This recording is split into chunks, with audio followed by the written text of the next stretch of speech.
Hello everyone, my name is Eurico Costa, and together with Harston, we're going to present about UML sequence diagrams. So what is a sequence diagram? These are part of UML, or a Unified Modeling Language, which is a modeling toolkit that guides the creation and notation of many types of diagrams, which includes behavior diagrams, interaction diagrams, and structure diagrams. Sequence diagrams are a kind of interaction diagram, because they describe how and in what order a group of objects works together.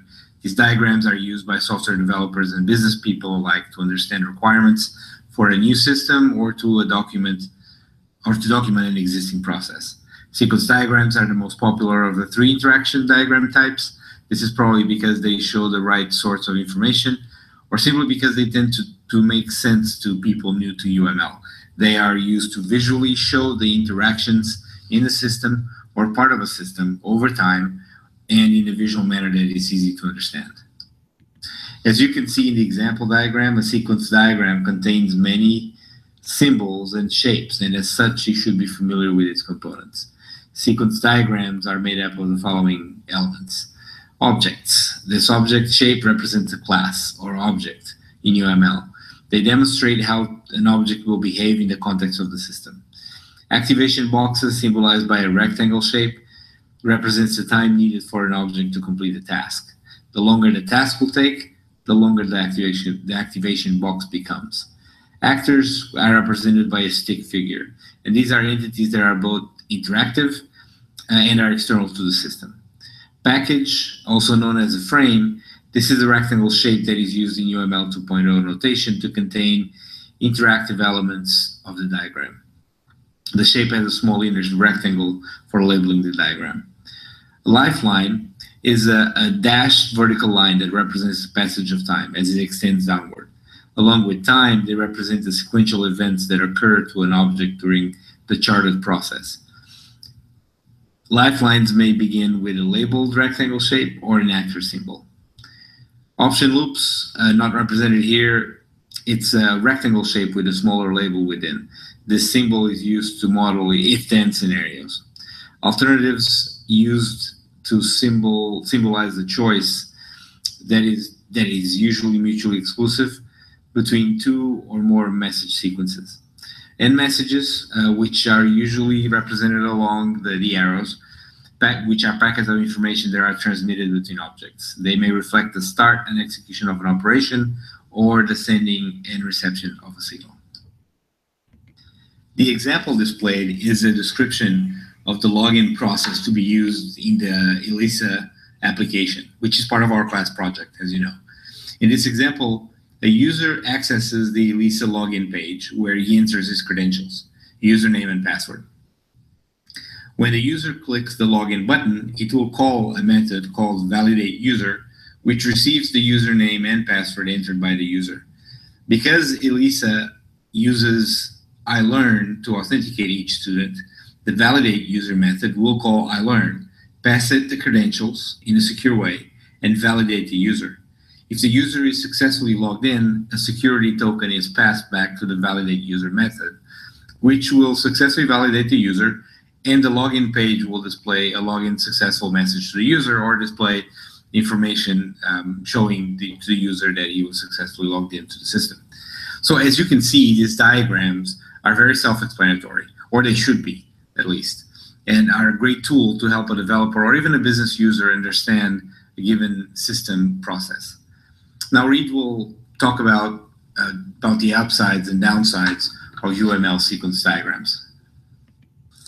Hello, I would like to talk to you a little bit about the upsides now of the UML sequence diagram. As we can see from what Eurico told us about the sequence diagram, it helps you represent time, the flow of interaction of your objects and classes through time. So as you draw your diagram with your different actors across the top, you can see when different classes or objects come into play through the sequence of events. So you can see what happens first, the next, and it helps you recognize how things interact to each other in a time basis. And depending on what you're building, if you're working on something and, for example, need to worry about multi-threading, something that's very important is understanding what needs to happen when in order so they don't have racing and such issues that plague multi-threading applications. Seeing interactions in order can help you recognize what you can separate. So one great upside, and I believe the key feature of the sequence diagram, is how it shows the flow of time.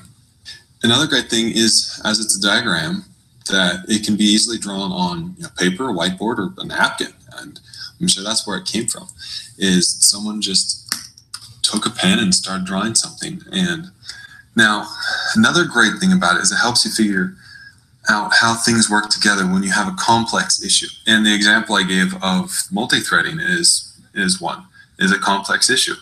If you have a lot of things interacting in your program and you need to figure out how they interact, then this is a great way to do it, because you can see where it starts. You may start with one thing, and then as you build it out, as people come in and help you draw your diagram, you may realize that you're missing something. There's a step in the middle that you skipped. And so something you didn't think of before, you realize now you need that there, because as you go step by step in order, you see what needs to happen. And so you get a better view of how things interact. So it helps a lot to help make sense of the complex logic. Now, as we move on to the next slide, we see the downsides. Two things that I found in my reading is that it's easy to take too far. You aren't meant to use this for everything in your program.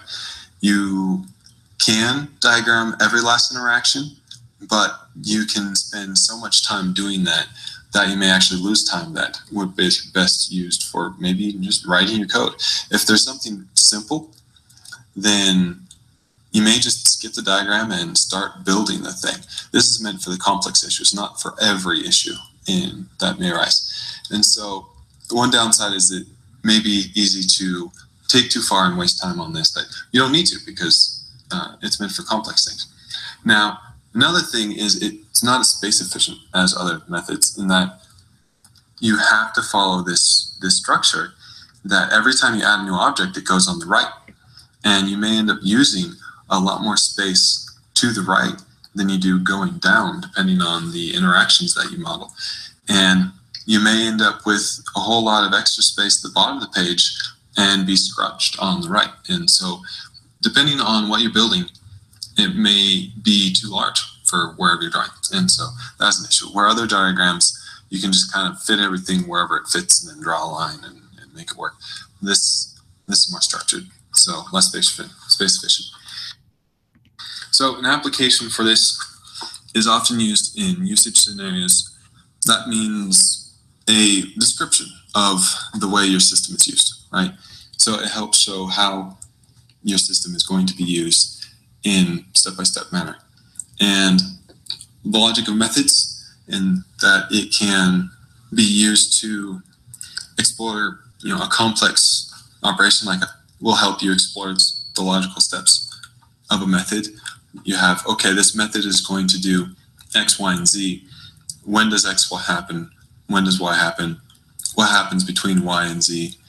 It also can be used for the logic of services, which, as I was explaining in the upsides, for complex use cases in your program or your system where you need to figure out how things interact, that will help you figure out what objects, what classes, what interactions you need in your code, in what order, so that they will work properly. There are times where drawing a diagram takes more time than just building the thing. And so, again, the application for this is for your more complex issues. So thank you for watching, and I hope you enjoyed that.